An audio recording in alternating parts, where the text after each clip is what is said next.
Live from clickorlando.com, this is News 6 at 5:30. This is a News 6 Plus takeover. Here now is Matt Austin and Ginger Gadsden with Florida's Fourth Estate. You know, this is a great state where a lot of crazy news happens. And sometimes it's national news and international news. Today, we have a great list for you. And by great, I mean just one of those lists where you think, oh, that happened here. Court cases that you cannot forget. And if you've forgotten them, we're going to remind you. I'm Ginger Gadsden. Yeah, glad you're with us today. I'm Matt Austin. A lot of people blame Florida for having crazy court cases. Well, one of the reasons our court cases are so popular is because we have a very open state when it comes to open records, and they usually let cameras into the courtroom, and it has caused some of the wildest headlines across the nation.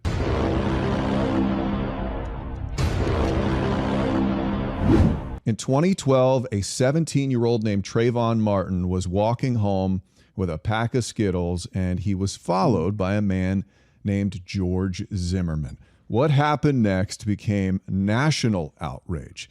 This case had so much controversy, it made Central Florida a tinderbox for a moment in time and the focus of the national race debate, as George Zimmerman had followed this young man and some say racially profiled Trayvon Martin at the time. It led to a scuffle between the two men, and George Zimmerman then shot and killed Trayvon Martin. I mean, I know we had the court case and he was tried and not convicted, but it is still a case that resonates with so many people because it happened 10 years ago, but in some regards, it happened just yesterday. Like the rest of the cases that we're going to show you today, really, it changed the country. It wasn't just a Florida thing. Oh.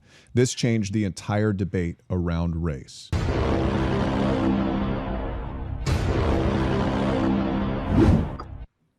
Now, this case is going to take you back in time because it really started in 1990. We're talking about Terri Schiavo. She was a 26-year-old woman who fell into a coma at the age of 26. And this was in 1990 again. And she was in a coma for 15 years. Her husband, Michael, fought to have her feeding tubes removed because he said that they had discussed that she did not want to live this kind of life. Schiavo's parents said that she had a chance to recover and they wanted to keep her on that life support and feeding tube. And it just caused outrage, not just throughout Central Florida. This happened actually in St. Petersburg, and she was in a nursing home or assisted living facility in Pinellas Park, Florida. And people would hold vigils out there. And when it got to a point where it looked like Michael Schiavo was going to have his will done, because the law in Florida says if you're married, that the person you're married to, your spouse, has the right to make that decision for you. And that's what Michael Schiavo said that he was doing for his wife, Terri. This case just caused so much angst for people because she was not brain dead. And that was the... You know, you get into a lot of debate too. That was the debate. Yes. Is she there? Isn't she there? Can she hear us? Can she understand us? Does she even know what's happening? And so finally in 2005, when the feeding tube was removed, it took 13 days for her to die. And people were distraught.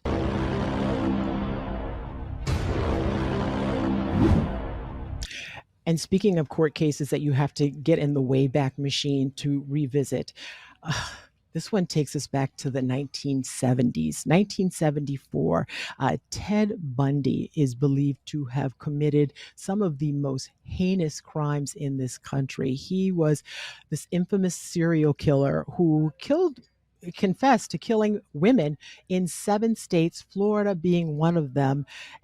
Matt, the case that became his undoing happened in your old stomping grounds before you were even alive to stomp, Florida State. That's right. Sorority, these members of a sorority were killed. They were murdered, dismembered, tortured, and some other things that I won't say out of respect for relatives who may still be around and people who are sensitive to things like this. But from 1974 to 1978, they confirmed that he killed at least 20 people. He confessed to more than 30 murders. And this guy was slick. When people talk about being scared of other individuals, this is like the person you picture in your brain, okay? He did the worst, most disgusting things. He would use every piece of charm he had to hurt these women, including putting slings on his arm to pretend he was hurt, putting casts on his legs to make himself seem weaker. And he got away the with women this to help him so many times. And then they would catch him, Gigi, and they would be like, well, this guy's so handsome, there's no way he's out killing people. He escaped by, from what I remember and what I researched, he escaped 3 times after they already had him in custody. This started in the 70s, but he was not executed until almost 1990. I think it was 1989 is when he was executed. It was crazy, and it lasted for such a long time, and people finally could breathe a sigh of relief because by all accounts, he was a monster. Yeah. And this was one of the first court cases that was publicized Televised. on television. You could actually watch Ted Bundy take the stand. And let me tell you, if you want a real YouTube creep show, watch this guy in the courtroom as he just casually is like, oh no, he's like Ryan Gosling up there. Just trying to charm the whole courtroom. As Ginger said, it did not work, and that guy is no longer with us.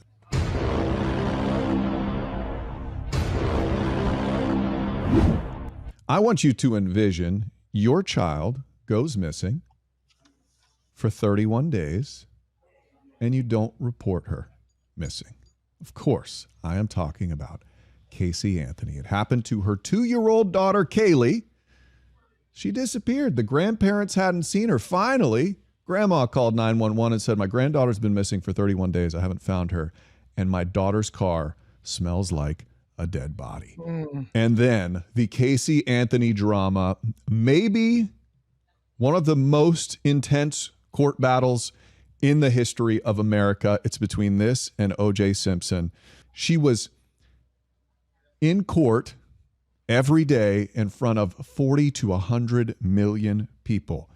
This court case really grabbed the entire country's attention, and in the end, she was found not guilty, and people were devastated. Still lives in the state of Florida, by the way, Ginger.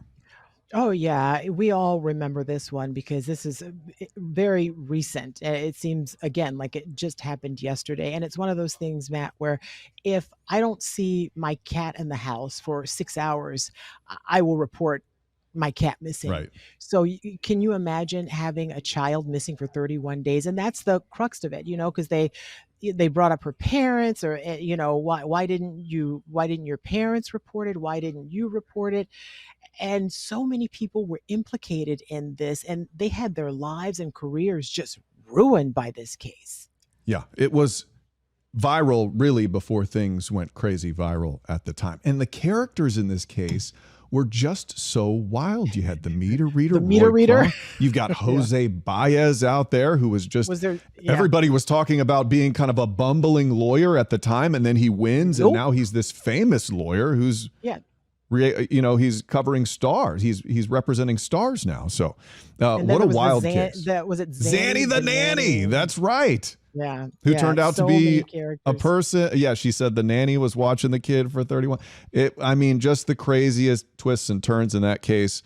Thankful it's over, and there's a new documentary about Casey Anthony now where she's supposedly talking about it too, telling all. Yeah. So that is one of the reasons we had the idea to talk about the craziest court cases in Florida. If you disagree that these are the craziest court cases, let us know. Send us an email, get in touch with us on social media, and maybe we'll admit that we're wrong. But usually, Ginger, we're right. From big court cases to a local lawsuit making national headlines, we talked to a local mom about her OnlyFans account and how she says it got her kicked out of her kids' class.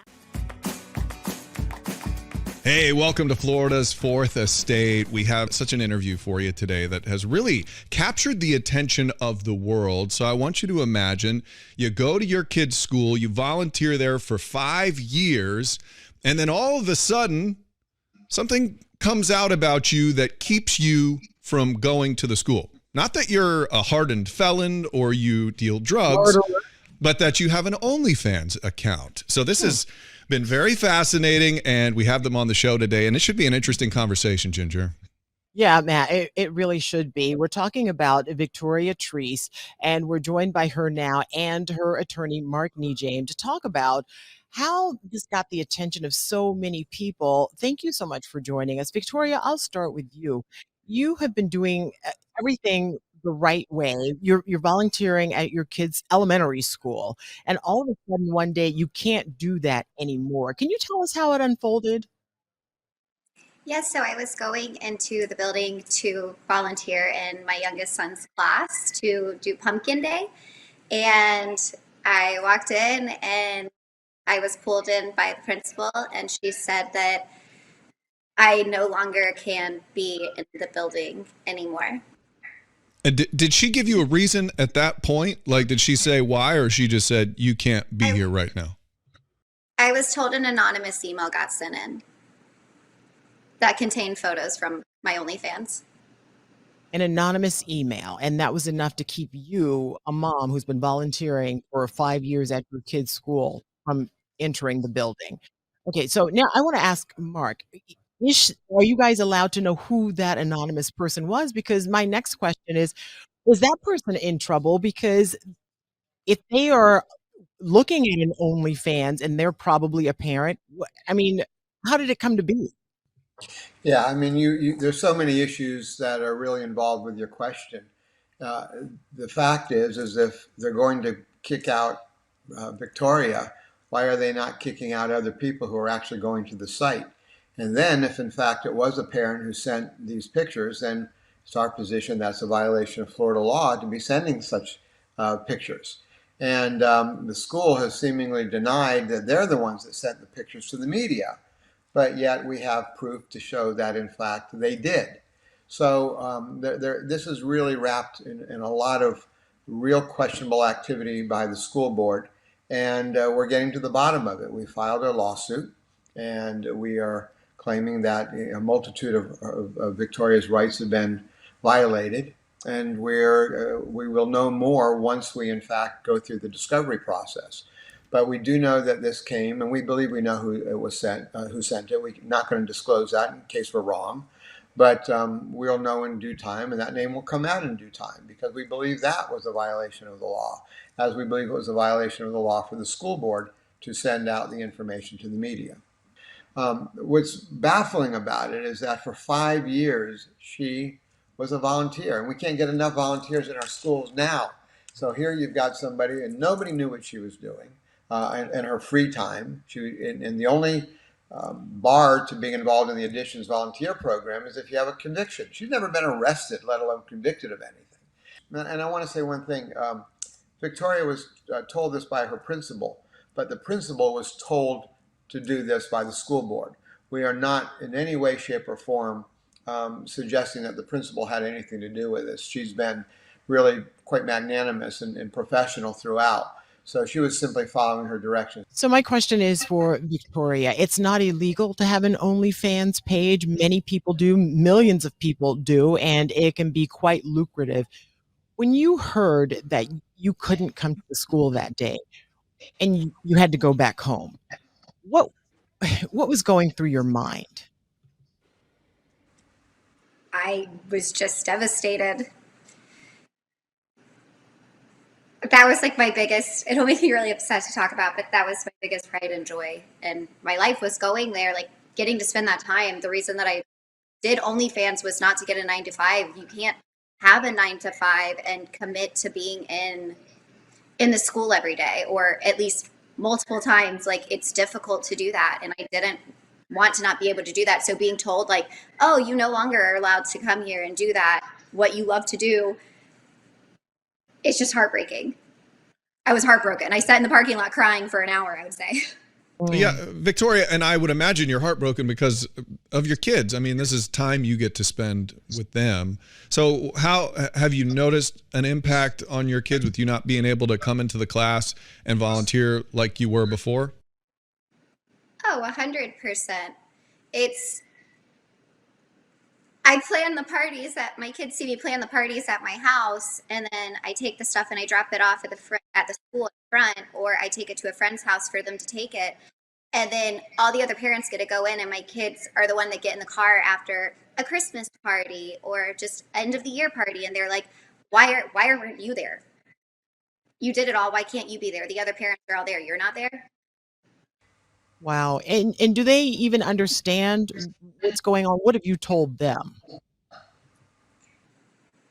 They know very vaguely what's going on. My youngest is very young, and my oldest is still very young. So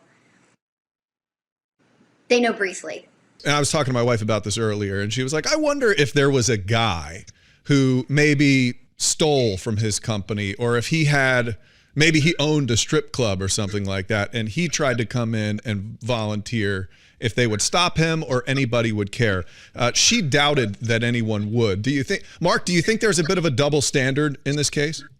I think there's a quadruple standard in this case, Matt. The reality of it is we're dictating, and it's very frightening, we're dictating morality in people's private lives. What she does, that's not illegal. It's legal what she does. And she does it on her own time. And they're saying, no, we don't like what you do in your own time. And we're making a unilateral decision to bar you, to basically ban you from seeing your children, from participating in something that you love and enjoy and you're helping other students with.